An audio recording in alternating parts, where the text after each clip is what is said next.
137 milliards d'euros de profits engrangés jusqu'à maintenant, selon des chiffres compilés par BFM Bourse. Après les quelques résultats manquants, on aura par exemple Veolia cette semaine, on devrait s'approcher, mais ne pas dépasser les 150 milliards d'euros. En agrégeant les bénéfices nets, l'année dernière, on avait atteint 156 milliards d'euros, mais l'année dernière, il y avait quand même un élément exceptionnel.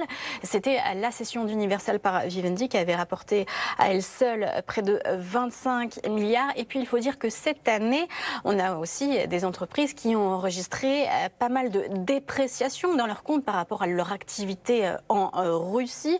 Leurs actifs russes qui ont perdu en valeur, ce sont donc des charges qui pèsent dans le résultat net. Renault est ainsi passé dans le rouge à cause de ça, avec une charge de plus de 2 milliards d'euros. Et Total Energy a lui passé près de 15 milliards de dollars de charges liées à des projets en Russie. Ouais, provision sur la Russie, vous le disiez, y compris pour Total Energy, mais qui a quand même publié, pour le coup, lui, des résultats records.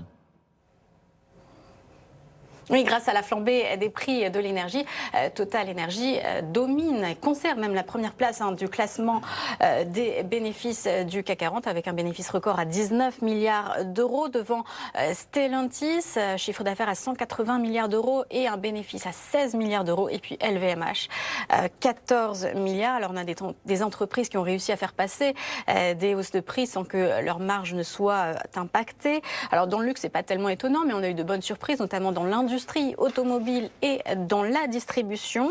Et dans les actionnaires, dans tout ça, ils en profitent, puisque on a des dividendes pour les entreprises qui en versent, qui sont en moyenne en hausse de 25%. Et puis certaines entreprises qui ont annoncé aussi des programmes de rachat d'actions, c'est le cas de LVMH, AXA ou encore la BNP Paribas.